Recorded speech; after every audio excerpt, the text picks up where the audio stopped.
Hi dudes, இன்னைக்கு நாம 2008வது வருஷம் ஒரு சவுத் கொரியன் ரொமான்டிக் காமெடி மூவியா ரிலீஸ் ஆன ஃபைண்டிங் மிஸ்டர் கிம் ஜாங் ஊக்குங்கிற படத்துக்கான எக்ஸ்பிளனேஷன் தான் பார்க்க போறோம். இது நிஜமாவே ரொம்ப ரொம்ப நல்ல மூவி. டைம் கிடைச்சா எல்லாருமே கண்டிப்பா பாருங்க. அதுக்கு முன்னே இன்னும் நம்ம சேனலுக்கு சப்ஸ்கிரைப் பண்ணாதவங்க சப்ஸ்கிரைப் பண்ணிக்கோங்க. மறந்துடாம பக்கத்துல இருக்கிற பெல் ஐக்கனையுமே பிரஸ் பண்ணிக்கோங்க. ஓகே, இன்னைக்கான மூவிக்குள்ள போகலாம்.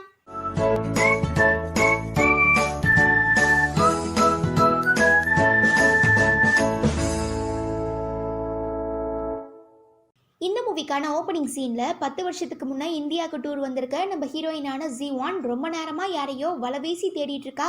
ஒரு கட்டத்தில் கண்டுமே பிடிச்சிடுறா. பட் அவர்கிட்ட போய் பேசுறதுக்குள்ள அவர் அங்கே இருந்து கிளம்பிடுறாரு. இந்த இடத்துல படத்தோட டைட்டில் கார்டு போட்டு ஸ்டார்ட் பண்ணுறாங்க. இப்போ ப்ரெசென்ட்ல, அதாவது 2010வது வருஷம் நம்ம ஹீரோயின் இந்த ஸ்டேஜ் ஷோலாம் இருக்கும்ல, அதை மேனேஜ் பண்ணிட்டு இருக்க டேரக்டராக வேலை பார்த்துட்டு இருக்கா. அப்போ அந்த ஷோல நடிக்கிறதா இருந்த ஒரு முக்கியமான ஹீரோயின் ரொம்ப லேட் ஆகியுமே வராததுனால மற்ற எல்லாரும் இதே மாதிரி நாங்கள் டிலே பண்ணா நீங்க ஒத்துப்பீங்களான்னு ஹீரோயின் கிட்ட பேசிட்டு இருக்கும்போது, எனக்கு நல்லா சூடா சக்கரை தூக்கலா ஒரு ஸ்ட்ராங்கான காஃபி வாங்கிட்டு வான்னு அதே ஸ்டேஜ் ஷோல நடிக்கிற இன்னொரு ஹீரோயின் நம்ம ஹீரோயின் கிட்ட சொல்லவும், இதுங்க கிட்டே இருந்து வேலை வாங்குறதுக்கு நாம இதுங்களுக்கு வேலைக்காரியா வேலை பார்க்க வேண்டியதா இருக்குன்னு சொல்லி நம்ம ஹீரோயின் புலம்பிக்கிட்டே காஃபி ஷாப்புக்கு வந்து காஃபி வாங்கிட்டு திரும்பும்போது, பிளைண்ட் டேட்காக ஒரு பைலட் மாப்பிளைய நம்ம ஹீரோயினோட அப்பா அவளுக்கு சஜெக்ஷன் பண்ணியிருப்பாரு. ஸோ இப்போ அவர் ஃபாரினுக்கு வேலைக்கு போக போறதுனால நம்ம ஹீரோயினை மீட் பண்ணி வெட்டிங் ரிங் கொடுத்து மேரேஜ்க்கான ப்ரப்போசலுமே பண்ணிடுறாரு. இல்லை, நான் இன்னும் மேரேஜுக்கு ரெடி ஆகலை, எனக்கு இன்னும் கொஞ்சம் டைம் தேவைன்னு ஹீரோயின் சொல்லிட்டே இருக்கும்போது, நம்ம வெயிட் பண்ணிட்டு இருந்த அந்த ஆக்ட்ரஸ் வந்துட்டாங்க. இப்போ நாம ஷோவை ஸ்டார்ட் பண்ணலாமா வேண்டாமான்னு அசிஸ்டன்ட் டைரக்டர் கால் பண்ணி கேட்கவும், இந்த சான்ஸை யூஸ் பண்ணிக்கிட்டு நம்ம ஹீரோயின் அந்த பைலட் மாப்பிள்ளை கிட்டே இருந்து எஸ்கேப் ஆக ட்ரை பண்ணுறா. ஜீவான் ஒரு நிமிஷம் நில்லுங்கன்னு சொல்லி அவர் ஒரு டால் கொடுக்குறாரு.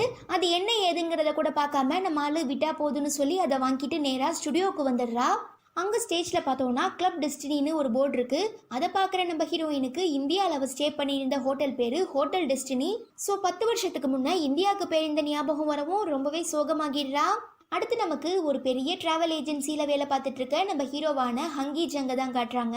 அவங்க கூட வேலை பார்த்துட்டு இருக்க மற்ற ஏஜென்ட்ஸ் எல்லாருமே கஸ்டமர்ஸ் கிட்ட அந்த கண்ட்ரிக்கு போங்க, இந்த கண்ட்ரிக்கு போங்க, இது நல்லா இருக்கும் அது நல்லா இருக்குங்கிற மாதிரி பயங்கரமாக மொக்க போடுறாங்க. பட் நம்ம ஹீரோ ஒரு உண்மையை விரும்பி நேர்மையான ஆளுங்கிறதுனால, இல்லை அந்த கண்ட்ரிலாம் வேண்டாம், அங்கெல்லாம் ரொம்ப கள்ள கடத்தல், இந்த கிட்னாப்பு ரேப்புன்னு சொல்லி பல பிரச்சனைகள் போயிட்டு இருக்கு. இப்போ ரீசெண்டாக வேற ஏதோ ஃப்ளைட்டை ஹைஜாக் பண்ணாங்கன்னு கேள்விப்பட்டேன். நீங்கள் போகிற நேரம்னு பார்த்து ஏதாவது அசால்ட் நடந்து போயிடுச்சுன்னா என்ன பண்ணுறது? ஸோ நீங்கள் நம்ம நாட்டுக்குள்ளேயே இருக்கிற வேற ஏதாவது ஐலாண்டை வேணா ட்ரை பண்ணி பாருங்களேன்னு சொல்லிட்டு இருக்கும்போது, இப்போ நம்ம ஹீரோ கஸ்டமர்கிட்ட பேசிட்டு இருந்த எல்லாத்தையுமே இந்த கம்பெனியோட மேனேஜர் கேட்டுடுறாரு. ஏண்டா லட்சக்கணக்கில் இருந்துட்டு இருக்க வெளிநாட்டுக்கான டிக்கெட்டை விற்காம நீ உள்ளூருக்கு டூரிசம் அரேஞ்ச் பண்ணி கொடுத்துட்டு இருக்கியா?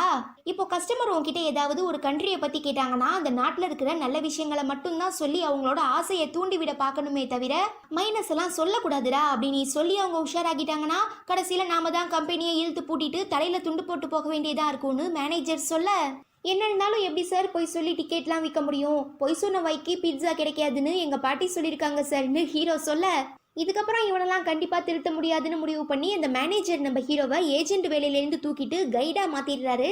அப்படி இருக்கச்ச நம்ம ஆளுக்கு ஜாப்பனீஸ் நல்லா தெரியும்னு சொல்லி ஜப்பான்லேருந்து வந்திருக்க டூரிஸ்ட்டுக்கு கைடாக அனுப்பி வைக்கும்போது அந்த பொண்ணுங்களாம் நம்ம ஆளை பார்த்து கவாய் கவாய்ன்னு சொல்லி அவனை அங்கே இங்கன்னு தொட்டு ரொம்பவே க்ளோஸாக ஃபோட்டோ எடுத்துக்கவும் நம்ம ஹீரோக்கு செம்ம இரிட்டேட் ஆகிடுது. இதுக்கப்புறம் கண்டிப்பாக என்னால் இப்படி ஒரு மானங்கிட்ட பொழைக்க முடியாதுடா, எனக்கு இந்த வேலையே வேணான்னு சொல்லிட்டு அந்த கம்பெனியை விட்டு வந்துடுறான். நெக்ஸ்ட் ஒரு டீச்சரை லவ் பண்ணிட்டு இருக்க நம்ம ஹீரோயினோட தங்கச்சி இன்னைக்கு கண்டிப்பா அவர் என்கிட்ட ப்ரப்போஸ் பண்ணிடுவாருன்னு சொல்லி பயங்கரமா சீன் போட்டுட்டு இருக்கிறது மட்டும் இல்லாம ஹீரோயினை பார்த்து, என் கிளாஸ் லீடர் அம்மாக்குமே உன்னோட வயசு தானா, ஆனா உனக்கு இன்னும் கல்யாணம் கூட ஆகல, ஏன் ஒரு பாய் ஃப்ரெண்ட் கூட இல்லைன்னு சொல்லி அவளை பயங்கரமா கலாய்க்கவும் செம்ம காண்டாகி அடிக்கிறதுக்காக துரத்திட்டு வரும்போது மிலிட்ரி ஆஃபீஸரா இருந்துட்டு இருக்க நம்ம ஹீரோயினோட அப்பா வீட்டுக்குள்ள வராரு. இவர் ரொம்பவே ஸ்ட்ரிக்டான ஆளு, எல்லா விஷயங்கள்லயும் ரொம்ப பெர்ஃபெக்டா இருக்கணும்னு ஆசைப்படுற ஒருத்தர். முக்கியமா நம்ம ஹீரோயினோட ஜாதகத்துல சொல்லி இருக்கிற மாதிரி இந்த வருஷத்துக்குள்ள எப்படியாவது அவளுக்கு கல்யாணம் பண்ணி வச்சிடணுங்கிறதுனால, என்னம்மா நீ இந்த பைலட் மாப்பிள்ள கூட பேசி பழகுனியா, உனக்கு அவரை பிடிச்சிருக்கா, மேரேஜ்க்கான டேட்டை ஃபிக்ஸ் பண்ணிடலாமான்னு கேட்கவும், இல்லைப்பா எனக்கு என்னமோ எங்கள் 2 பேருக்கு நடுவில் செட் ஆகாத மாதிரி தோணுது, எனக்கு இன்னும் கொஞ்சம் டைம் வேணும்னு ஹீரோயின் கேட்க, இப்படியே செட் ஆகாது வேண்டாம் வேண்டான்னு சொல்லி வந்துட்டு இருக்க எல்லா வரனையும் தட்டி கழிச்சிட்டே இருந்தா நான் உனக்கு நேராக 60ஆம் கல்யாணம் தான் பண்ணி வைக்கணும் போலங்கிற கடுப்பில் நம்ம ஹீரோயினோட அப்பா பக்கத்தில் இருந்துட்டு இருக்க ஹீரோயினோட பேக்கை தட்டவும், அதுல இருந்து பைலட் மாப்பிள்ள கொடுத்த பொம்மை கீழே வந்து விழுது. அதுக்குள்ள அவரு வெட்டிங் ரிங்கை வச்சு தான் கொடுத்துருக்காரு. இது தெரியாம நம்ம ஹீரோயின் வாங்கிட்டு வந்துட்டா. இதை பார்த்த குஷியில நம்ம ஹீரோயினோட அப்பாவும் தங்கச்சும், என்ன அந்த பைலட் உனக்கு ப்ரப்போஸ் பண்ணிட்டாரா, நாங்க கும்பிட்ட தெய்வம் எங்களை கைவிடல, கடவுள் இருக்காண்டா குமார்னு சொல்லி 2 பேருமே சந்தோஷத்துல அப்படியே தலைக்காலு புரியாம குதிக்க ஆரம்பிக்கிறாங்க. அட பாவி பைலட்டு, லட்டுல வச்சேன்னு நினைச்சியா தாஸ், நட்டுல வச்சேங்கிற மாதிரி பாக்ஸ்குள்ள வச்சேன்னு நினைச்சியா ஜிவான், பொம்மைக்குள்ள வச்சேன்னு சொல்லி என்னை இப்படி கவுத்துட்டியேடான்னு ஹீரோயின் ரொம்பவே டென்ஷன் ஆகிடுறா. அதுவே இங்கே நம்ம ஹீரோக்கு அம்மா அப்பா இல்லாததுனால தன்னோட அக்கா, அவங்களோட ஹஸ்பண்ட், அவங்களோட குழந்தைங்கன்னு சொல்லி எல்லாருமே ரொம்ப சந்தோஷமாக ஒரு அழகான ஃபேமிலியாக வாழ்ந்துட்டு இருக்காங்க. அதுலேயும் நம்ம ஹீரோவோட மாமா எடுத்துக்கிட்டோன்னா பயங்கரமான காமெடி பீஸு. புக் எழுதுறேன், நாவல் எழுதுறேன்னு சொல்லி செம்மையாக ஓப்பிடிச்சிட்டு இருக்காரு. பட் நிஜமாவே ரொம்ப ரொம்ப நல்ல மனுஷன். அப்போ நம்ம ஹீரோவோட அக்கா பொண்ணு, என்ன மாமா நீங்கள் இன்னைக்கு வேலைக்கு போகலையான்னு கேட்கவும், நடந்த எல்லா விஷயங்களையும் பாப்பா கிட்ட ஷேர் பண்ணிக்கிட்டு இதுக்கப்புறம் மாமா வேலைக்கு போக மாட்டோமான்னு சொல்ல, இதெல்லாம் ஒட்டு கேட்டுடுறேன் நம்ம ஹீரோவோட மாமா அப்படியே இந்த மேட்டரை பற்றி அவரோட ஒய்ஃப் கிட்ட, ஹீரோவோட அக்கா கிட்ட கொளுத்தி போடவும் அவங்க செம்ம டென்ஷன் ஆகி கையில் கிடைச்ச எல்லாத்தையுமே தூக்கி ஹீரோவை அடிக்க ஆரம்பிச்சிடுறாங்க. ஏன்டா எருமை, இப்பயே உனக்கு கழுத்த வயசாயிடுச்சு, இன்னும் கொஞ்ச நாளையில கல்யாணம் வேற பண்ணணும், அப்படி இருக்கும்போது வேலையை விட்டுட்டு வந்திருக்கியே, உனக்கெல்லாம் கொஞ்சம் கூட அறிவில்ல. இப்படியே போனா எப்படி நீ உன்னை நம்பி ஒரு பொண்ணை காப்பாத்துவ, குடும்பம் குழந்தை குட்டின்னு செட்டில் ஆவன்னு கேட்டு பயங்கரமா கத்துறாங்க. இல்லக்கா, இதுக்கப்புறம் என்னால மக்கள் கிட்ட போய் சொல்லி அவங்கள ஏமாத்திலாம் சம்பாதிக்க முடியாது, நான் சொந்தமா ஒரு பிசினஸ் ஆரம்பிக்க போறேன்னு ஹீரோ சொல்ல, நீ உருப்படாம போகணும்னு முடிவு பண்ணிட்ட, எப்படி போனா என்னன்னு சொல்லி அவங்க செம்ம டென்ஷன்ல தன்னோட ஹஸ்பண்டையே அடிச்சுட்டு பாப்பாவை கூட்டிட்டு அங்கே இருந்து வந்துடுறாங்க. தென் நம்ம ஹீரோ தன்னோட பழைய கிளாஸ்மேட் ஒருத்தியை மீட் பண்ணி அவனோட பிஸ்னஸை பற்றி சொல்லி ஐடியா கேட்டு டீலுமே பேசுகிறான். வாவ், நிஜமாவே உன்னோட பிளான் ரொம்ப சூப்பராக இருக்குது, கண்டிப்பாக இந்த பிஸ்னஸ் சக்ஸஸ்ஃபுல் ஆகும், இந்த பிஸ்னஸ் பண்ணுறதுக்கான 10 பொருத்தமுமே உன்கிட்ட பக்காவாக இருக்குது, அது மட்டும் இல்லாமல் நம்ம காலேஜ் படிக்கும்போது உன் மேலே எனக்கு பயங்கரமான க்ரஷ் இருந்ததுன்னு சொல்லவும், ஓ அப்படியான்னு கேட்டு நம்ம ஹீரோ வலிகிறான். ஓகே நீ எல்லா டாக்குமெண்ட்ஸையுமே ஒரு தடவை செக் பண்ணு, நான் இதோ ரெஸ்ட் ரூமுக்கு போயிட்டு வந்துடுறேன்னு சொல்லிட்டு அந்த பொண்ணு அங்கே இருந்து போன அடுத்த செகண்டே அந்த இடத்துக்கு போலீஸ் வந்துடுறாங்க.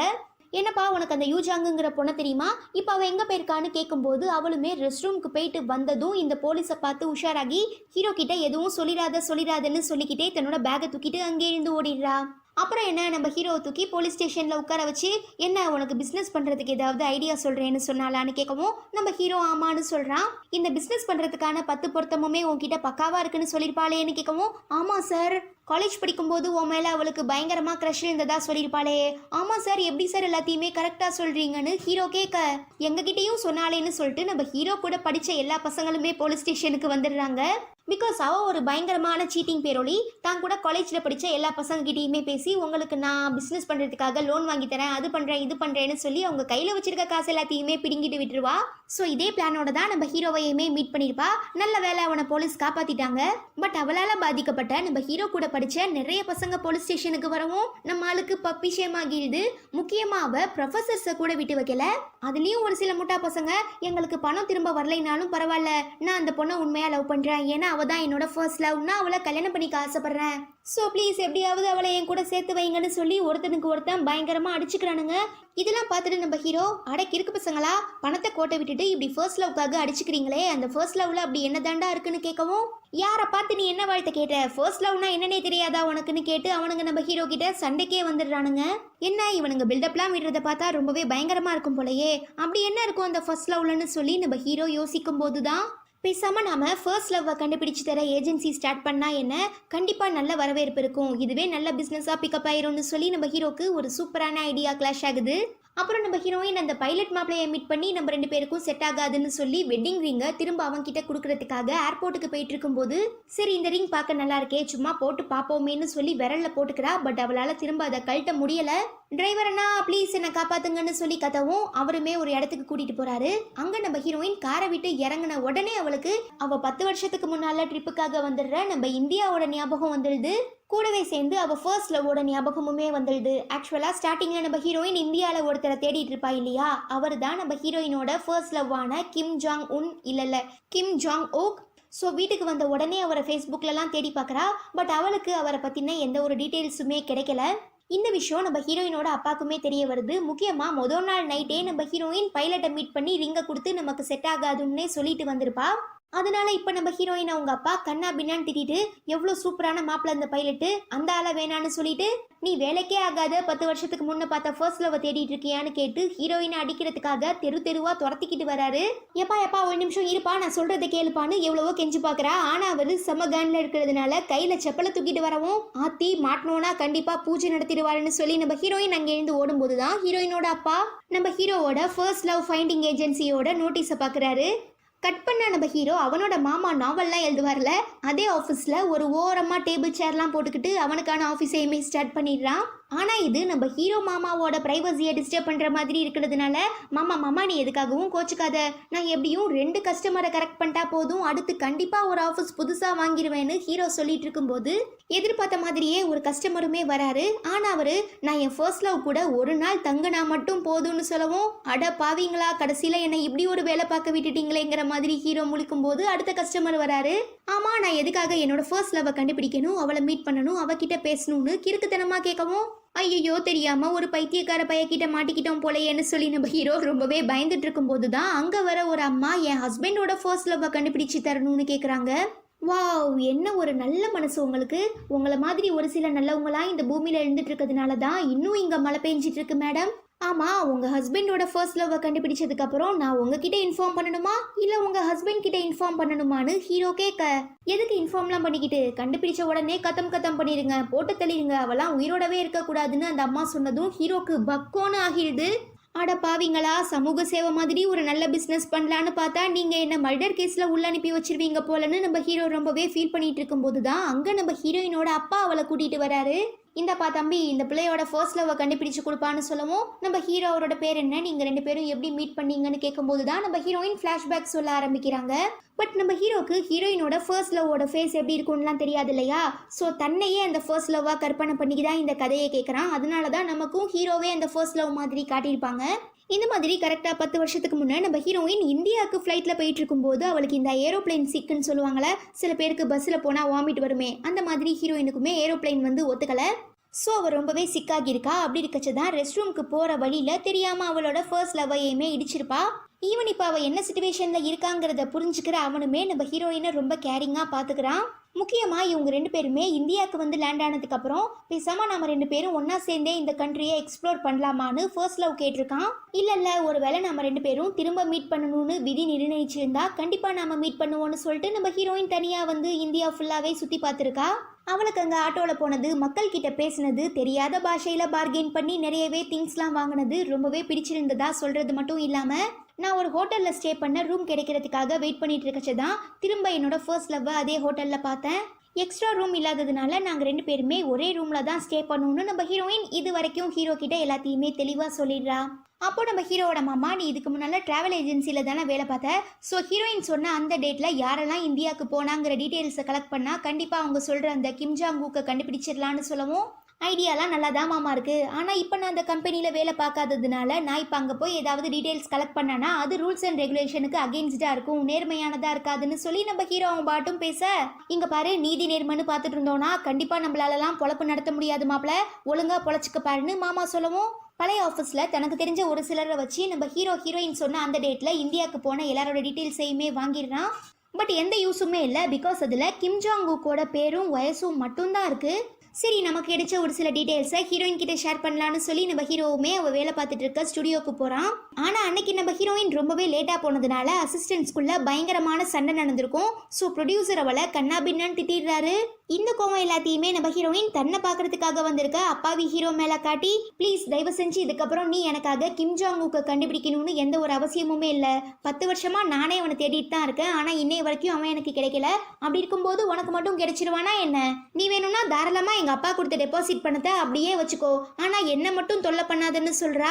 இல்லைல்ல அதெல்லாம் முடியாது, பிகாஸ் நீங்கள் தான் என்னோட ஃபர்ஸ்ட் கஸ்டமர், அது மட்டும் இல்லாமல் வெறும் பேரோட ஆரம்பிச்சேன்னா இப்போ அவருக்கு என்ன வயசு, எந்த ஊரில் இருக்காருங்கிறதையுமே கண்டுபிடிச்சிட்டேன். ஸோ நீங்கள் எனக்கு இன்னும் கொஞ்சம் டைம் கொடுத்தா போதும், கண்டிப்பாக நீங்கள் எனக்கு கொடுத்த டார்கெட்டை நான் அச்சீவ் பண்ணிடுவேன், அதே நேரம் உங்களை என்னால் கைவிட முடியாதுன்னு ஹீரோ ரொம்பவே சத்தமாக சொல்லிடுறதுனால ஹீரோயின் கூட வேலை பார்க்குற எல்லாருமே நம்ம ஹீரோவும் ஹீரோயினும் லவ் பண்ணிட்டு இருக்கதா நினச்சிக்கிட்டு அவளை செம்மையாக கலாய்ச்சி, பரவாயில்ல சைலண்டாக இருந்து சைலண்டாக இருக்கிற ஒரு ஆளையே பிடிச்சிட்டிங்கன்னு சொல்லி அவளை பயங்கரமாக வாழ்த்துறாங்க. சரிதான் போங்கடா லூசு பசங்களா, எல்லாத்தையுமே இப்போ பாரு தப்பு தப்பாவே புரிஞ்சுப்பீங்கன்னு சொல்லி வீட்டுக்கு வந்ததும் நம்ம ஹீரோயின் இந்தியாவில் இருந்தப்போ அவளோட எக்ஸ்பீரியன்ஸ் எப்படி இருந்ததுங்கிற எல்லாத்தையுமே ஒரு டைரியில் எழுதியிருப்பா. ஈவன் ஒரு ஃபோட்டோவை எடுக்கலான்னு பார்க்குறா, பட் டக்குன்னு என்ன நினச்சான்னு தெரில, திரும்ப அந்த டைரியிலேயே வச்சிடுறா. இதுக்கப்புறம் நீங்கள் எனக்காக ரொம்ப கஷ்டப்பட்டு கிம்ஜாங்கூக்கை தேட வேணான்னு சொல்லி நம்ம ஹீரோயின் ஒரு மெசேஜ் அனுப்பவும், அடுத்த நாளே நம்ம ஹீரோயினை அவளோட ஆஃபீஸில் மீட் பண்ணி எனக்கு இந்த வேலை ரொம்ப ரொம்ப பிடிச்சிருக்கு. அது மட்டும் இல்லாமல் கிம் ஜாங் ஊக்க தேடி தர சொன்னது நீங்கள் இல்லை, உங்களோட அப்பாங்கிறதுனால அவர் வேண்டாம் ஸ்டாப் பண்ணுன்னு சொன்னால் மட்டும்தான் நான் நிறுத்துவேன். அது வரைக்கும் கண்டிப்பாக என்னோட தேடுதல் வேட்டை கண்டினியூ ஆகிட்டே தான் இருக்கும். அதுக்காக நீங்கள் எனக்கு கோஆப்ரேட் பண்ணால் மட்டும் போதும்னு ஹீரோ சொல்ல, சரி இதுக்கப்புறம் கண்டிப்பாக இவங்கிட்டே இருந்து நம்ம தப்பிக்க முடியாதுங்கிறத புரிஞ்சுக்கிற நம்ம ஹீரோயினுமே வேற வழி இல்லாமல் ஹீரோ கேட்குற எல்லா கொஷின்ஸுக்கும் ஆன்சர் பண்ண ஆரம்பிக்கிறா. இதை பார்த்துட்டு நம்ம ஹீரோயின் கூட வேலை பார்க்குற எல்லாரும் என்ன என்ன காலையிலேயே கடலையா போட்டு தாக்குங்க. சரி சரி கரெக்டாக இத்தனை மணிக்கு இந்த இடத்துல இன்டர்வியூ இருக்கு, மறக்காம 2 பேரும் சேர்ந்து ஜோடியா ஜொயிங்னு வாங்கன்னு சொல்லிட்டு மற்ற எல்லாருமே இங்கே இருந்து கிளம்பிடுறாங்க. ஸோ வேற வழி இல்லாமல் நம்ம ஹீரோயினுமே ஹீரோ கூட அந்த இன்டர்வியூக்காக போறா. அப்போ நம்ம ஆளு பொதுவாகவே அமைதியை விரும்புகிறவங்க தான் இந்தியாவுக்கு போவாங்க. அப்படி இருக்கும்போது ரொம்ப ரொம்ப ரூடான நீங்கள் எதுக்காக அங்கே போனீங்கன்னு கேட்க, பெருசாக சொல்கிறதுக்கு எந்த ஒரு ரீசனுமே இல்லை, நான் எதார்த்தமாக ஒரு பெயிண்டிங்கை பார்த்தேன், அப்புறம் ட்ராவல் ஏஜென்சியில் விசாரிக்கும் போது தான் அது இந்தியாங்கிற விஷயமே எனக்கு தெரிய வந்துச்சு. ஸோ யோசிக்கவே இல்லை, அடுத்த மாதமே கிளம்பி அங்கே போயிட்டேன்னு சொல்கிறாங்க.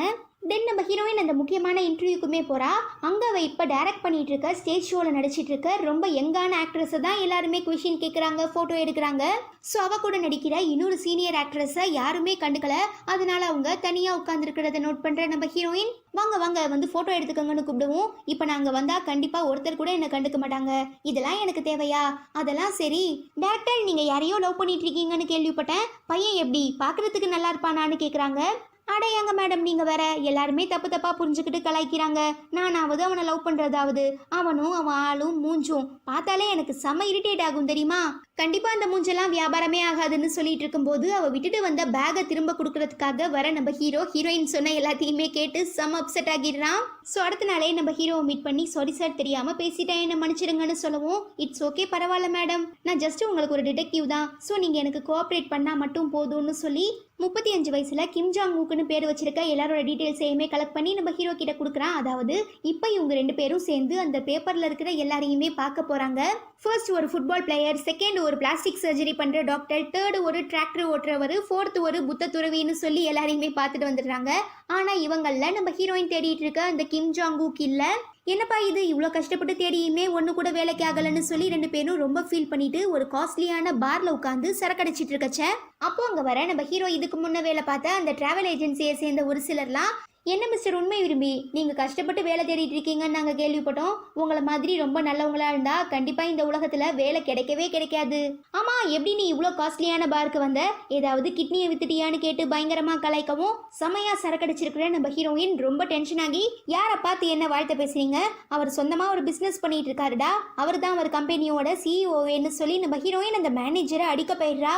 என்னதான் தனக்காக ஒரு பொண்ணு சண்டை போடுறாங்கிறத பார்க்கும்போது நம்ம ஹீரோவுக்கு சந்தோஷமா இருந்தாலும் எங்க இதனால வெட்டுக்குத்தாகிருமோன்னு பயந்து நம்ம ஹீரோயினை அப்படியே அல்லேக்கா தூக்கிட்டு வந்து வீட்டில் விடுறான். ஏண்டா என் பொண்ணோட ஃபர்ஸ்ட் லவ்வை கண்டுபிடிச்சு கொடுறான்னு சொன்னா நீ அவளை பார்க்கு கூட்டிட்டு போய் சரக்கடிக்க வச்சிருக்கியா, நீ வேலை பார்த்து கிழிச்ச வரைக்கும் போதும், இந்தா பிடிச்சிக்கோ, இதுதான் என் பொண்ணு இந்தியாவில் இருந்தப்போ எழுதின டைரி, கண்டிப்பா அந்த பையனை பத்தி இதுல நிறையவே க்ளூஸ்லாம் இருக்கும், ஸோ எப்படியாவது இதை யூஸ் பண்ணி அவனை சீக்கிரமா கண்டுபிடிக்கிற வழியை பாருன்னு சொல்லி கொடுக்குறாரு. சரி அப்படி இந்த டைரியில் ஹீரோயின் என்ன எழுதியிருக்காங்கிறத தெரிஞ்சுக்கிறதுக்காக நம்ம ஹீரோவுமே அதை படிக்க ஆரம்பிக்கிறான். ஆக்சுவலாக நம்ம ஹீரோயினும் கிம் ஜாங்கோக்கும் இந்தியாவில் இருந்துட்டு இருக்க ப்ளூ சிட்டிங்கிற இடத்துல தான் ஸ்டே பண்ணியிருப்பாங்க. ஸோ எங்கே போனாலும் ஒன்றா சேர்ந்து போகிறது, ஒன்றா சேர்ந்து சாப்பிட்றதுன்னு சொல்லி அந்த ட்ரிப்பை ரொம்பவே சந்தோஷமாக என்ஜாய் பண்ணிட்டு இருக்கச்ச, ஒரு நாள் நைட் இவங்க 2 பேருக்கு நடுவில் ரொமான்ஸ் நடந்திருக்கும். இது எல்லாத்தையுமே நம்ம ஹீரோயினோட டைரியில் படித்து பார்த்து தெரிஞ்சுக்கிறான். அதுவே இங்கே அடுத்த நாள் காலையில் பயங்கரமான போதையிலேருந்து தெளிஞ்சு கண் விழிக்கிற நம்ம ஹீரோயினை பார்த்து அவங்க அப்பாவும் தங்கச்சும் ரொம்பவே பயப்படவும், நைட்டு நாம செமையாக குடிச்சிட்டு எந்த மாதிரியான அட்ராசிட்டி பண்ணியிருக்கோங்கிற விஷயம் நம்ம ஹீரோயினுக்கு ஞாபகம் வருது. ஸோ எல்லார்கிட்டையும் சாரி கேட்டுட்டு நம்ம ஹீரோவை மீட் பண்ணுறதுக்காக ஆஃபீஸுக்குமே வரா. அங்கே நம்ம ஹீரோவோட மாமா ரொம்பவே சூப்பரான ஒரு வாக்கியத்தை சொல்கிறாரு. வாக்கியம் மீன்ஸ் சென்டென்ஸ்ன்னு சொல்லுவாங்கள்ல, கோட்ஸ்ன்னு அந்த மாதிரி. அடடே ஆச்சரியக்குறி, ரொம்ப நல்லா இருக்கே, இதை யார் சொன்னதுன்னு ஹீரோயின் கேட்க, நான் தாமா கஷ்டப்பட்டு எழுதுனேன்னு ஹீரோவோட மாமா சொல்ல, இல்லை எனக்கு ஏற்கனவே இந்த கோட்ஸை ஒரு புக்கில் படித்த ஞாபகம் இருக்குன்னு ஹீரோயின் சொல்கிறா. ஆப்வியஸ்லி நான் தான் அந்த புக்கை எழுதின ஆத்தர்னு ஹீரோவோட மாமா சொல்ல, ஹீரோயினால நம்பவே முடியல. உண்மையாவான்னு கேட்டு ரொம்பவே ஆச்சரியப்பட்டு அப்படியே இவங்க 2 பேரும் ஃப்ரெண்ட்ஸ் ஆகிடுறாங்க. சரிம்மா அந்த புக்கை படிச்சியா, எண்டிங் எப்படி இருந்தது, வேற லெவல்ல நீ ஃபீல் பண்ணிருப்பியங்கிற மாதிரி மாமா கேட்கவும், அதெல்லாம் இல்லை சார், நான் பொதுவாகவே எந்த ஒரு புக்கையும் ஃபுல்லாக படிக்க மாட்டேன், பிகாஸ் அதோட எண்டிங் எப்படி இருக்குங்கிறது நமக்கு தெரியாது, அது மட்டும் இல்லாமல் அந்த எண்டிங் ஒரு சிலருக்கு பிடிக்கும் ஒரு சிலருக்கு பிடிக்காது, ஸோ நான் காமனாக ஒரு புக் படிக்கும்போது இதோட ஓகே இதுவே நமக்கு சாட்டிஸ்ஃபைடாக இருக்குன்னு ஃபீல் பண்ணால் கண்டிப்பாக அதுக்கப்புறம் அந்த புக்கை நான் படிக்கவே மாட்டேன். அப்படிதான் உங்கள் புக்கையுமே நான் பாதியில் ஸ்டாப் பண்ணிட்டேன். பட் ரியலி உங்கள் புக் ரொம்ப ரொம்ப சூப்பராக இருந்ததுன்னு சொல்கிறான். அப்போ கரெக்டாக அங்கே நம்ம ஹீரோ வரவும், நைட்டு நான் உனக்கு ரொம்பவே பிரச்சனை பண்ணிட்டேன், சாரி, அதே நேரம் பத்திரமா என்னை வீட்டில் வந்து விட்டதுக்கு ரொம்பவே தேங்க்ஸ்ன்னு சொல்லிட்டு அங்கே இருந்து கிளம்பிடுறா. தென் ட்ரிப்புக்காக ஒரு பெரிய மலைக்கு பெயர்ந்த இடத்துல இருந்து நம்ம ஹீரோவோட மாமா அவனுக்கு கால் பண்ணி, இந்த மாதிரி நான் இங்கே கிம் ஜாங் ஊக்குங்கிற ஒருத்தரை மீட் பண்ணேன், அவருமே 10 வருஷத்துக்கு முன்னால் இந்தியாவுக்கு டூர் போயிருந்தாராமா, வேணும்னா நீங்கள் அவர் ஒரு டைம் இங்கே வந்து பார்த்துட்டு போங்கன்னு சொல்ல நம்ம ஹீரோ உடனே ஹீரோயினை மீட் பண்ணி இந்த விஷயத்த சொல்கிறான். ஆனால் அவ, நீ இப்போ சொல்கிற இடத்துக்கு நம்ம போயிட்டு வரத்துக்கு கண்டிப்பாக 2-3 நாளாவது ஆகும், பட் எனக்கு ரொம்ப ரொம்ப முக்கியமான வேலைகள் இருக்குது, என்னால் கண்டிப்பாக அங்கே வர முடியாதுன்னு சொல்லிடுறா. நீ ஏன் இப்படி சொல்கிற, இத்தனை நாளாக நம்ம கிம் ஜாங் ஊக்க தேடி தானே ரொம்பவே கஷ்டப்பட்டுட்டு இருந்தோம், அப்படி இருக்கும்போது இப்போ அவன் இருந்துட்டு இருக்க இடமுமே நமக்கு தெரிஞ்சிருச்சு, ஸோ நீ உடம்பு சரியில்லை அது இதுன்னு சொல்லி ஒரு 4-5 நாள் லீவ் போட்டுட்டு வான்னு சொல்லி நம்ம ஹீரோ எப்படியோ கன்வின்ஸ் பண்ணி ஹீரோயினை கூட்டிகிட்டு போயிடுறான். அப்போ இவங்க 2 பேரும் ட்ரெயினில் வந்துட்டு இருக்கும்போது, நீ தான் கிம் ஜாங் ஊக்க இந்த அளவுக்கு சின்சியராக லவ் பண்ணுறீல, அப்புறம் எதுக்காக இந்தியாவிலேருந்து சியோலுக்கு வரும்போது நீ அவனை மிஸ் பண்ணன்னு ஹீரோ கேட்க, இந்தியாவிலேருந்து கொரியாவுக்கு ஜப்பானில் நாங்கள் ஃப்ளைட் மாறும்போது ஒசாக்கால பயங்கரமான மழை, ஸோ நான் அங்கே தான் கிம் ஜாங் ஊக்க மிஸ் பண்ணிட்டேன்னு ஹீரோயின் சொல்கிறா. இல்லையே, அன்னைக்கு ஒசாக்கால மழை பெய்யவே இல்லையே, நீ சும்மா என்கிட்ட கதை விடாதன்னு ஹீரோ சொல்ல, நீ எப்படி அங்கே மழை பெய்யலன்னு சொல்கிற, அன்னைக்கு ஒசாக்கால இருந்த எனக்கு மட்டும்தான் மழை பெஞ்சிச்சா இல்லையாங்கிறது தெரியும்னு ஹீரோயின் சொல்ல, நீ ரொம்ப பேசாத, அன்னைக்கு நானுமே ஒசாக்கால தான் இருந்தேன், பிகாஸ் நான் அங்கே தான் கேட்ரிங்க்கு படிச்சுட்டு இருந்தேன்னு ஹீரோ சொன்னதுமே ஹீரோயின் பேச்சை மாத்துறதுக்காக அவள் சாப்பிட்டுட்டு இருந்த சிப்ஸ் பேக்கெட் பாதி முடிகிறதுக்குள்ள வேற ஏதாவது ஸ்நாக்ஸ் இருக்கான்னு ஹீரோ கிட்ட கேட்க, ஏன் அதில் தான் இன்னும் நிறையா இருக்குல்ல, அதை சாப்பிட்டா என்னன்னு ஹீரோ திரும்ப கேட்குறான். இல்லை, நான் பொதுவாகவே எந்த ஒரு விஷயத்தையும் கம்ப்ளீட்டாக ஃபுல்லாக செஞ்சு முடிக்க மாட்டேன், பாதியிலேயே ஸ்டாப் பண்ணிடுவேன், ஒருவேளை நான் இந்த சிப்ஸை சாப்பிட்டு எனக்கு ரொம்பவே திகட்டிடுச்சு, கண்டிப்பா அடுத்த டைம் நான் இதை சாப்பிட மாட்டேனே, அதனால தான் பாதியிலேயே ஸ்டாப் பண்ணிட்டேன்னு ஹீரோயின் சொல்றா. என்ன இலவு பாலிசியோன்னு சொல்லிட்டு நம்ம ஹீரோ திட்டிக்கிட்டே ஹீரோயினை கிம் ஜாங் ஊக்க மீட் பண்றதுக்காக அந்த பெரிய மலைக்கு மேலேயுமே கூட்டிட்டு ஏறுறான். பாவம் நம்ம ஹீரோயினால ஒரு கட்டத்துக்கு அப்புறம் முடியல, மயக்கம் போட்டு விழுந்துடுறா. வேற வழி இல்லாம ஹீரோ தான் ரொம்பவே கஷ்டப்பட்டு அவளை மலைக்கு மேல இருந்துட்டு இருக்க கிம் ஜாங் ஊக்க மீட் பண்றதுக்காகவுமே கூட்டிட்டு போறான். ஆனா அங்க போய் பார்த்தா அது நம்ம ஹீரோயின் தேடி வந்த கிம் ஜாங் ஊக் இல்ல, என் பேரு கிம் ஜாங் மூக்குன்னு சொல்லிடுறான். அவ்வளோதான், நம்ம ஆளுங்க 2 பேருக்குமே தூக்கி வாரி போடுறது. இருந்தாலும் பரவாயில்ல, தன்னை கைவிடாம ஹீரோ இவ்வளோ தூரம் தூக்கிட்டு வந்திருக்கான்னு சொல்லி நம்ம ஹீரோயின் அப்படியே ஹீரோவை பெருமையா பாக்குறச்ச நம்மளுமே அப்படியே கெத்து காட்டலான்னு சீன் போடுறான். பட் அந்த கிம் ஜாங் மூக்கு, எப்படியோ சார் ரொம்ப கஷ்டப்பட்டு இந்த அம்மாவை தூக்கிட்டு மேலே வந்துட்டீங்க, ஆனால் நீங்கள் அழுறதை பார்க்கும்போது என்னாலேயே தாங்கிக்க முடியல, அவ்வளோ வெயிட்டாக வாழ்ந்தாங்கன்னு கேட்க அப்படியே நமக்கு கட் பண்ணி ஹீரோ எவ்வளோ கஷ்டப்பட்டு அழுதுகிட்டே இந்த மலைக்கு மேலே நம்ம ஹீரோயினை தூக்கிட்டு வந்தாங்கிறத காட்டுறாங்க. ஹீரோயின் ஹீரோவை ஒரு மாதிரி பார்க்கவும் நம்ம ஆளுக்கு பப்பி ஷேமாகிடுது. சரி, இப்போவே ரொம்ப டைம் ஆயிடுச்சு, இதுக்கப்புறம் திரும்ப நம்மளால நம்ம ஊருக்கு போக முடியாதுன்னு முடிவு பண்ணி நம்ம ஆளுங்க 2 பேருமே அந்த கிம் ஜாங் மூக் வீட்லேயே தங்கிக்கிறாங்க. நிஜமாவே நீங்கள் ரொம்ப ரொம்ப கிரேட்டுங்க, 10 வருஷம் ஆகியும் உங்களோட ஃபர்ஸ்ட் லவ்வை மறக்காம இன்னும் அவரை உண்மையாகவே லவ் பண்ணிட்டு இருக்கீங்க. எனக்கெல்லாம் இந்த மாதிரி பொண்ணு கிடைக்கவே மாட்டா, எனக்கு அந்த கிம் ஜாங் ஊக்க நினைக்கும் போது ரொம்பவே பொறாமையா இருக்குன்னு ஹீரோ சொல்ல, ஏன் உங்களுக்கு என்ன குறை, நீங்களுமே பார்க்க ரொம்ப ஹேண்ட்ஸமாக தான் இருக்கீங்க, கண்டிப்பாக உங்கள் பின்னால் 4-5 பொண்ணுங்க சுத்தாமலா இருந்திருப்பாங்க, ஏன் நீங்கள் யாரையும் லவ் பண்ணலையான்னு ஹீரோயின் கேட்க, எனக்குமே ஒரு ஃபர்ஸ்ட் லவ் இருக்கா, பட் நான் இன்னைய வரைக்கும் அவகிட்ட என்னோட லவ்வை ஒரு டைம் கூட ப்ரப்போஸ் பண்ணதே இல்லை, அடிக்கடி அவளை தூரத்துல இருந்தே பார்ப்பேன், அவ்வளோதான்னு ஹீரோ சொல்கிறான். சரி, நீங்கள் அந்த பொண்ணை எப்போ லாஸ்ட்டாக மீட் பண்ணீங்கன்னு ஹீரோயின் கேட்குறா. நான் ஒசாக்காவில் படிச்சுட்டு இருக்கும்போது அவள் மேரேஜ் இன்விடேஷன் எனக்கு சென்ட் பண்ணி வச்சா, எனக்கு மனசே கேட்கல, ஸோ நான் அவளுக்காக ரொம்பவே கஷ்டப்பட்டு ஃப்ளைட்லாம் புக் பண்ணி அவள் மேரேஜையுமே அட்டன் பண்ணேன். அப்போ கூட எனக்கு அவகிட்ட லவ் சொல்ல தைரியம் இல்லை, எனக்கு என்னமோ நான் அந்த பொண்ணை உண்மையாக லவ் பண்ணலங்கிற மாதிரி தான் தோணுதுன்னு நம்ம ஹீரோ ரொம்பவே ஃபீல் பண்ணவும் ஹீரோயின் தாங்கிக்க முடியாமல் ஆறுதலுக்காக ஹீரோவை கிஸ் பண்ணிடுறா. தென் அடுத்த நாள் நம்ம ஆளுங்க 2 பேரையுமே இந்த கிம் ஜாங் ஊக் ரொம்பவே சேஃபாக ட்ரெயின் ஏற்றி விட்டு இவங்க ஊருக்குமே அனுப்பி வச்சிடுறாரு. பட் நம்ம ஆளுங்களால எதுவும் பேச முடியல, ஏன்னா நைட்டு நடந்த சம்பவம் அப்படி இருந்தாலும் எப்படியோ நம்ம ஹீரோ தைரியத்தெல்லாம் வரவழைச்சிக்கிட்டு நம்ம 2 பேரும் திரும்ப எப்போ மீட் பண்ணலான்னு கேட்க, என் ஆஃபீஸுக்கு பக்கத்தில் ஒரு காஃபி ஷாப் இருக்குது, எப்பயுமே அது ரொம்ப ரொம்ப கூட்டமாக இருக்கும், ஒரு வேளை அங்கே உங்களுக்கு சீட் கிடைச்சிச்சுன்னா எனக்காக வெயிட் பண்ணுங்க, நானுமே வந்துடுறேன்னு ஹீரோயின் ரிப்ளை பண்ணுறா. இதை நம்பி நம்ம ஹீரோ அங்கே போய் பார்த்தா ஒரு ஈக்காக்கா கூட இல்லை, அது வெத்து காஃபி ஷாப்பாக இருக்கும் போல. ஈவன் சொன்ன மாதிரி கொஞ்ச நேரத்தில் நம்ம ஹீரோயினுமே வந்துடுறா. அப்புறம் இவங்க 2 பேரும் ஒன்றா சேர்ந்து சரக்கடிக்க ஆரம்பிக்கிறாங்க. எப்படி மேடம் நீங்கள் இந்த மாதிரி ஒரு ஸ்டேஜ் டைரக்டராக ஆனீங்கன்னு ஹீரோ கேட்க, எனக்கு ரொம்ப மியூசிக்கில் இன்ட்ரெஸ்ட் இருக்குது அதனால தான்னு சொல்கிறாங்க. அப்படி இருந்தால் நீங்கள் ஏதாவது பெர்ஃபார்மர் ஆகியிருக்கணும், இல்லை ஆர்டிஸ்ட் ஆகியிருக்கணும், மியூசிஷியன் ஆகியிருக்கணும், பட் நீங்கள் சம்மந்தமே இல்லாமல் டைரக்டர் ஆகியிருக்கீங்களே, அதுக்கு ஏதாவது காரணம் இருக்கான்னு ஹீரோ கேட்க ஹீரோயின் ஒரு மாதிரி சிரிக்கிறா. இட்ஸ் ஓகே மேடம், எனக்கு நல்லா புரியுது, நீங்கள் இந்த மாதிரி சம்மந்தமே இல்லாமல் ரொம்ப வியர்டாக பண்ணுற விஷயங்கள்லாம் தான் உங்களுக்கு அழகாக இருக்குன்னு ஹீரோ சொல்ல, எனக்குமே நீங்கள் இப்படியெல்லாம் வெளிப்படையாக பேசுகிறது ரொம்ப ரொம்ப பிடிச்சிருக்குன்னு ஹீரோயின் சொல்லவும், அவ்வளோதான், ஹீரோக்கு குஜால்ட்டி தாங்க முடியலை, வீட்டுக்கு வந்து செம்மையாக என்ஜாய் பண்ணிட்டு அதுக்கப்புறம் அந்த டைரியில் நம்ம ஹீரோயின் என்ன எழுதியிருக்காங்கிறத படிக்க ஆரம்பிக்கிறான். அப்போதான் ஒரு அதிர்ச்சி காத்துட்டு இருக்கு. என்னன்னா, ஸ்டார்டிங்ல நம்ம ஹீரோயின் அந்த டைரியில ஒரு போட்டோவை எடுக்கிறதுக்காக ட்ரை பண்ணால, பட் பாதிலேயே கூட திரும்ப வச்சிட்டாலே. அந்த போட்டோக்கு பின்னால கிம் ஜாங் உக்கோட விசிட்டிங் கார்டு இருக்கு. அடிப்பாவி, கையில விசிட்டிங் கார்டை வச்சுக்கிட்டே வா, நீ 10 வருஷமா கிம் ஜாங் உக்க தேடிட்டு இருக்கன்னு சொல்லி நம்ம ஹீரோ ரொம்பவே ஷாக் ஆகிடுறான். கட் பண்ணா நம்ம ஹீரோயின் தன்னோட வீட்டுக்கு வந்து பார்க்கும்போது வாசல்ல உட்காந்து அவங்க தங்கச்சி பயங்கரமா அழுதுகிட்டே, இந்த மாதிரி எனக்கும் என்னோட டீச்சர் பாய் ஃப்ரெண்டுக்கு நடுவில் பிரேக்கப் ஆயிடுச்சு, என்ன வேண்டான்னு சொல்லிட்டாரு, என்ன விட்டுட்டு போயிட்டாருன்னு சொல்லி ரொம்பவே ஃபீல் பண்ணவும் நம்ம ஹீரோயின் கஷ்டப்பட்டு அவங்கள சமாதானம் பண்ணி வீட்டுக்குள்ள விட்டதுக்கு அப்புறம் தன்னோட டைரியை தேட ஆரம்பிக்கிறா. ஆனா அதை காணோம். அப்புறம் அடுத்த நாளே நம்ம ஹீரோயின் கிட்ட நான் கிம் ஜாங் உக்கு கண்டுபிடிச்சிட்டேன்னு சொல்லி அந்த விசிட்டிங் கார்டை கொடுத்துட்டு டைரியுமே கொடுக்கறதுனால உனக்கு எப்படி இது கிடைச்சிச்சுன்னு ஹீரோயின் கேட்க, இப்போ அதெல்லாம் முக்கியம் இல்லை, 10 வருஷமா அவரை பற்றின எல்லா டீட்டெயில்ஸுமே உங்ககிட்ட இருந்தும் நீங்கள் போய் அவரை பார்க்கல. அதுக்கான காரணம், உங்களுக்கு எந்த ஒரு விஷயமா இருந்தாலும் கடைசி வரைக்கும் அதில் போய் பார்க்கணுங்கிற ஆர்வம் இல்லை, எங்கே அதனால நாம் ஹர்ட் ஆகிடுவோமோன்னு பயந்துட்டு இருக்கீங்க. அதனால தான் அந்த கிம் ஜாங் உக் உங்ககிட்ட விசிட்டிங் கார்டை கொடுத்துமே நீங்கள் கொரியாவுக்கு வந்ததுக்கு அப்புறம் அவரை தேடி போகலை.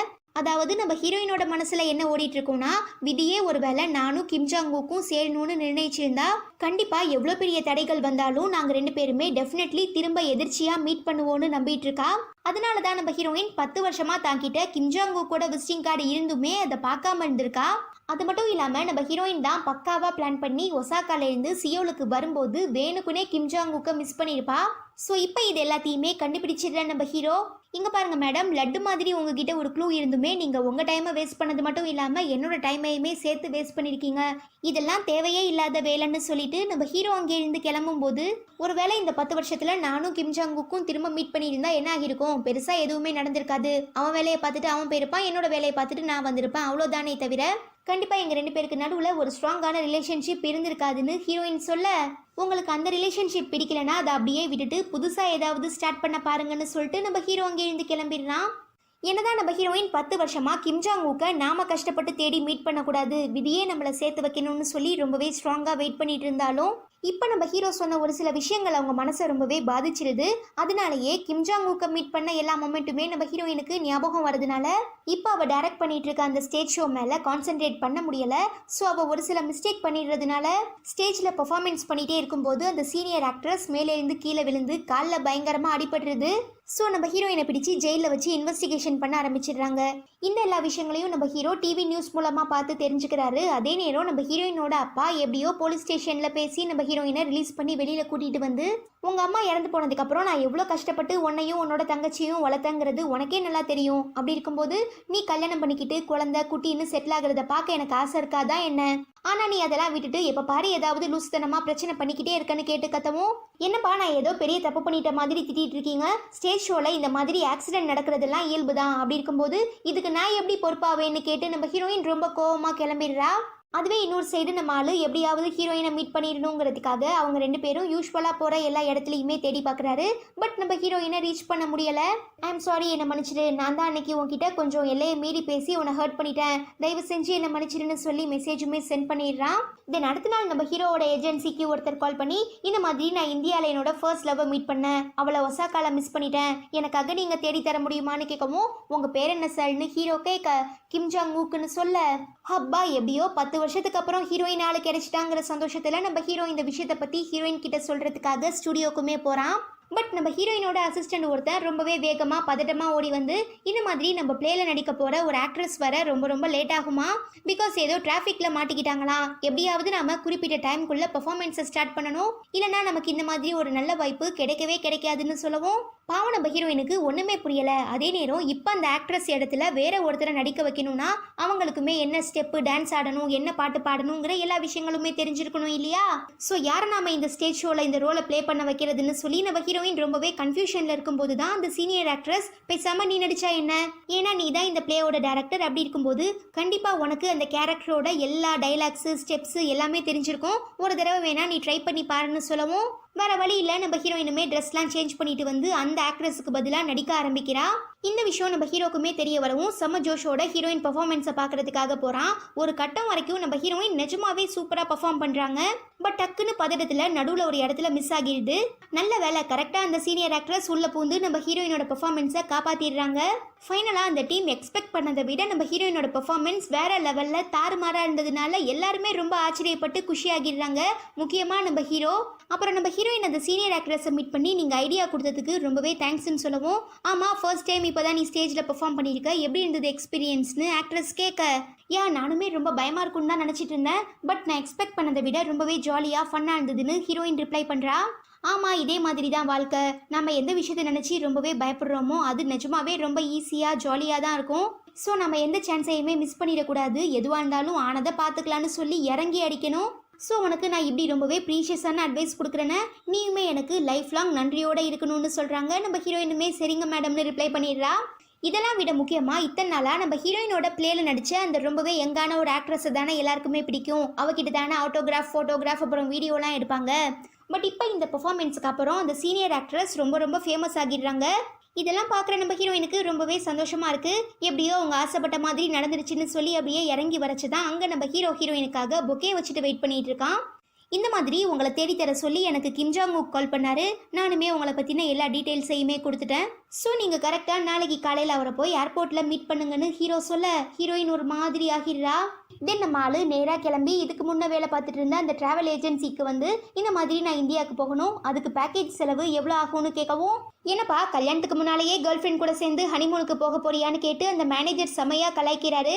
இல்லை அவெல்லாம் 10 வருஷத்துக்கு முன்னவே இந்தியாவுக்கு போயிட்டு வந்துட்டா, பத்தாததுக்கு அங்கே தான் அவளோட ஃபர்ஸ்ட் லவ்வையுமே மீட் பண்ணலாமா, அப்படி என்ன அந்த இந்தியாவில் இருக்குங்கிறத நான் தெரிஞ்சுக்கணும், அதனால தானு ஹீரோ ரொம்பவே கடுப்பில் ஒரு மாதிரி முகத்தை டெரரா வச்சுக்கிட்டு சொல்கிறான். இங்கே நம்ம ஹீரோயின் அப்பா, என்னம்மா நீ முடிவு பண்ணிட்டியா, நாளைக்கு போய் இந்த கிம் ஜாங் உக் ஏர்போர்ட்டில் மீட் பண்ண போறியா என்னன்னு கேட்கவும், இல்லைப்பா நாங்கள் 2 பேரும் சேர்ந்து தான் ஆகணும்னு விதியில் இருந்ததுன்னா இந்நேரத்துக்கு நாங்கள் எப்போயோ மீட் பண்ணியிருப்போம்ல, இந்த மாதிரி ஏஜென்சி மூலமாலாம் மீட் பண்ணியிருக்க அவசியம் இல்லை.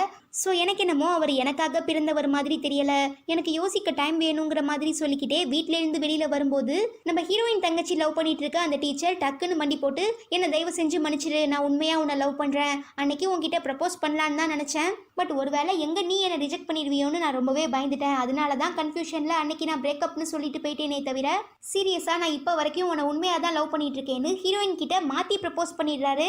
ஏன்பா தம்பி, நான் அவ இல்லை அவளோட அக்கா, அவள் வெளியில் போயிருக்கான்னு சொல்லவும், ஓ அப்படியா, நான் அப்போவே நினச்சேன் யாழ் பார்க்குறதுக்கு ரொம்பவே சூப்பராக அழகாக இருப்பா, நீங்கள் ரொம்ப ரொம்ப சுமாராக இருக்கீங்கன்னு சொல்லிக்கிட்டே திரும்பும்போது, வழக்கமாக நம்ம ஹீரோயின் தங்கச்சி எப்பயுமே ரொம்ப மேக்கப்லாம் போட்டுட்டு பயங்கரமாக இருப்பா, பட் இப்போ ஒரிஜினலாக ஒரு பழைய ட்ரெஸ் போட்டுக்கிட்டு மண்டைக்கு மேலே ஒரு கொண்டை, அப்புறம் கையில் நிறையா ஸ்நாக்ஸ்லாம் வச்சுட்டு வரவும் அவளுக்கே அவள் பாய் ஃப்ரெண்டை பார்த்து ஒரு மாதிரி ஆக்வர்ட் ஆகிடுது. இருந்தாலும் அந்த பாய் ஃப்ரெண்ட் விடுற மாதிரி தெரியல. நீ எப்படி இருந்தாலும் பரவாயில்ல, நீ தான் என்னோட ஒய்ஃப், உன்னை விட்டு நான் பிரிய மாட்டேன், நீ இல்லாமல் என்னால் இருக்க முடியாதுன்னு சொல்லவும், ஆண்ட பாவி இதை நீ அன்னைக்கே சொல்ல வேண்டியது என்னடா, இன்னைக்கு நான் பார்க்குறதுக்கே ரொம்ப கேவலமாக இருக்கேன், அப்படி இருக்கும்போது என்கிட்ட ஏன்டா வந்து ப்ரப்போஸ் பண்ணுன்னு கேட்டு அவனை அடின்னு அடித்து அந்த ப்ரப்போசலையுமே அக்செப்ட் பண்ணிக்கிறா. இதெல்லாம் பார்த்துட்டு நம்ம ஹீரோயின் ஒருவேளை இந்த மாதிரி ஹாப்பி எண்டிங் இருந்தால் கூட வாழ்க்கை நல்லா தான் இருக்கும் போலையேன்னு யோசிக்கிறா. அப்புறம் அடுத்த நாள் நம்ம ஹீரோயின் கிளம்பி கிம் ஜாங் உக்கை பார்க்கறதுக்காக ஏர்போர்ட்டுக்குமே வந்துடுறா. அதுவே இங்கே பார்த்தோன்னா நம்ம ஹீரோ எங்கே ஒரு வேலை ஹீரோயின் மனசு மாதிரி கிம் ஜாங் உக் கூடயே போயிடுவாளோ, என்னதான் இத்தனை நாள் ரொம்பவே ஸ்ட்ராங்காக இருந்தாலும் இப்போ திரும்ப வந்துட்டான். அப்போ கண்டிப்பாக இதுக்கப்புறம் ஹீரோயின் விதி அது இதுன்னெலாம் சொல்லி வெயிட் பண்ணிட்டு இருக்க மாட்டா. அவள் பாய் ஃப்ரெண்ட் கூட சேர்ந்துட்டா என்ன பண்ணுறது, அதே நேரம் நாமளுமே ஹீரோயினை லவ் பண்ணிட்டு இருக்கோம், டெஃபினெட்லி என்னால் ஹீரோயின் இல்லாமல் வாழ முடியாதுன்னெலாம் சொல்லி புலம்பவும், அப்புறம் எதுக்காகடா வெயிட் பண்ணிட்டு இருக்க, உடனே அந்த பிள்ளைய போய் பாடுறான்னு ஹீரோவோட மாமா சொல்ல, சரி மாமா நீங்களே என்ன கூட்டிகிட்டு போக முடியுமான்னு கேட்கவும், சரி வா மச்சான் போகலான்னு சொல்லி அவர் வேகமாக காரை விரட்டிக்கிட்டு நம்ம ஹீரோவை கூட்டிகிட்டு ஹீரோயினை பார்க்கறதுக்காக ஏர்போர்ட்டுக்கு போகிறாங்க. இங்கே ஏர்போர்ட்டுக்கு வந்து நம்ம ஹீரோயின் கிம் ஜாங் உக்கை பேக் சைட்ல இருந்து பார்த்துடுறா. பட் அவங்கிட்ட போய் பேசுறதுக்கு இவளுக்கு தைரியம் இல்லாததுனால அங்கே இருந்து ரிட்டர்ன் வரும்போது கிம் ஜாங் உக்கே நம்ம ஹீரோயினை கூப்பிட்டு பேச ஆரம்பிச்சிடுறாரு. இதெல்லாத்தையும் ஏர்போர்ட்டில் நம்ம ஹீரோயினை மீட் பண்ணுறதுக்காக வந்த ஹீரோ பார்த்துட்டு, சரி அவ்வளோதான் நம்ம லேட்டாக வந்துட்டோம் போல, ஹீரோயினை எப்படியும் கிம் ஜாங் உக் உஷார் பண்ணிட்டு அவன் கூட கூட்டிகிட்டு போயிடுவான்னு சொல்லி ரொம்பவே சோகமாக வெளியில் வந்துடுறான். அப்போ நம்ம ஹீரோவை ஃபாலோ பண்ணி வர நம்ம ஹீரோயின், என்ன இவ்வளோ தூரம் வந்துட்டு என்கிட்ட ஒரு வார்த்தை கூட பேசாமல் போகிறேன்னு கேட்கவும், ஹே நீ என்ன இங்கே நிற்கிற, கிம் ஜாங் உக் கூட போலையா, அவன் என்ன சொன்னான்னு ஹீரோ கேட்குறான். இங்கே பாரு நான் முன்ன சொன்னது தான் இப்போயுமே, விதி நாங்கள் 2 பேரும் சேரணும்னு எழுதியிருந்தா இந்நேரத்துக்கு நாங்கள் எப்போயோ மீட் பண்ணியிருப்போம், அதை விட்டுட்டு இவ்வளோ ரிஸ்க் எடுத்து மீட் பண்ணணும்னு எந்த ஒரு அவசியமுமே இல்லை. அது மட்டும் இல்லாமல் இந்த ரிலேஷன்ஷிப் எப்படி இருக்குங்கிறத பார்க்கறதுக்காக தான் நானுமே எண்டிங் வரைக்கும் வந்தேன், பரவாயில்ல ஓரளவுக்கு நல்லா தான் இருக்குது, அதுக்காக லைஃப் லாங் இதே மாதிரி என்னால் இருந்துட முடியாதுன்னு ஹீரோயின் சொல்லிடுறா. சரி அவ்வளோ நேரம் நீங்கள் 2 பேரும் என்ன பேசிகிட்டு இருந்தீங்கன்னு ஹீரோ கேட்குறான். எனியாங் அவ்வளோதான்னு ஹீரோயின் சொல்லவும் ஹீரோ முகத்தில் அப்படி ஒரு சந்தோஷம். பொதுவாகவே கொரியாவில் ஹாய் பாய் டாட்டா இது எல்லாத்துக்குமே அனியாங்குங்கிற வார்த்தையை தான் யூஸ் பண்ணுவாங்க. ஸோ நாங்கள் ஹாய் பாய் அவ்வளோதான் பேசணும்னு சொல்லிடுறா. ஓகே ஓகே ரொம்ப சிரிக்காத. சரி வா நம்ம ரெண்டு பேரும் புதுசா ஒரு வாழ்க்கையை ஸ்டார்ட் பண்ணலான்னு சொல்லி நம்ம ஹீரோயின் கூப்பிட, ஓ அப்படியா இதோ தாராளமா வந்துட்டேன் பேபின்னு சொல்லி நம்ம ஹீரோ இழுத்து பிடிச்சி ஹீரோயினை கிஸ் பண்றான். இதோட இந்த மூவி முடியல. கட் பண்ணி நமக்கு ரொம்பவே முக்கியமான ஒரு விஷயத்தை காட்டுறாங்க. ஆக்சுவலாக நம்ம ஹீரோயின் ஒசாக்கால வேணுக்குனே தானே கிம்ஜாங்கூக்கை மிஸ் பண்ணியிருப்பா. ஈவன் அப்போ தான் நம்ம ஹீரோ தன்னோட ஃபர்ஸ்ட் லவ்வோட மேரேஜ்க்காக போகிறதுக்குமே ட்ரை பண்ணியிருப்பான். பட் அப்பா அவனுக்கு அர்ஜென்ட்டாக சியோலுக்கு டிக்கெட் கிடைக்காது. அதே நேரம் நம்ம ஹீரோயின் இப்போ எனக்கு சியோலுக்கு போக விருப்பம் இல்லை, நான் கொஞ்ச நாள் ஒசாக்கால இருக்க ஆசைப்பட்றேன், என் டிக்கெட்டை கேன்சல் பண்ணுங்கன்னு சொல்கிறத கேட்டுடுறேன் நம்ம ஹீரோ. அப்போ உங்கள் டிக்கெட்டை நான் எடுத்துக்கிறேன், நான் சியோலுக்கு போகவான்னு கேட்கவும் ஓகே தாராளமாக போயிட்டு வாங்கன்னு ஹீரோயினுமே சொல்லியிருக்கா. அதுக்கு நன்றி கடனா நம்ம ஹீரோ அவன் செஞ்ச ஒரு ஸ்பெஷலான ஜாப்பனீஸ் ஸ்வீட்டை ஹீரோயினுக்கு கொடுத்துட்டு தான் அங்கே இருந்து கிளம்பி தன்னோட கேர்ள் ஃப்ரெண்டோட மேரேஜுக்கு சியோலுக்குமே வந்திருக்கான். ஸோ இதில் இருந்து நம்ம என்ன புரிஞ்சுக்கணும்னா, விதி நம்ம ஹீரோயினையும் கிம்ஜாங்கூக்கையும் சேர்த்து வைக்க ட்ரை பண்ணலை, ஹீரோவையும் ஹீரோயினையும் தான் சேர்த்து வைக்க ட்ரை பண்ணியிருக்கு. ஃபைனலாக அதுவுமே நடந்து நம்ம ஹீரோவும் ஹீரோயினும் இப்போ லவ் பண்ண ஆரம்பிச்சிட்டாங்க. அவ்வளோதான், இதோட இந்த மூவியுமே ரொம்ப சூப்பராக முடியுது. இந்த மூவி உங்கள் எல்லாருக்குமே பிடிச்சிருக்கும்னு நினைக்கிறேன். பிடிச்சிருந்தா மறக்காமல் லைக் பண்ணுங்கள். நீங்கள் இன்னும் நம்ம சேனலுக்கு சப்ஸ்கிரைப் பண்ணாமல் இருந்தீங்கன்னா சப்ஸ்கிரைப் பண்ணிக்கோங்க. உங்கள் எல்லாரையும் நான் ரொம்ப சீக்கிரமாக அடுத்த மூவியில் மீட் பண்ணுறேன். Until then it's bye from Afi.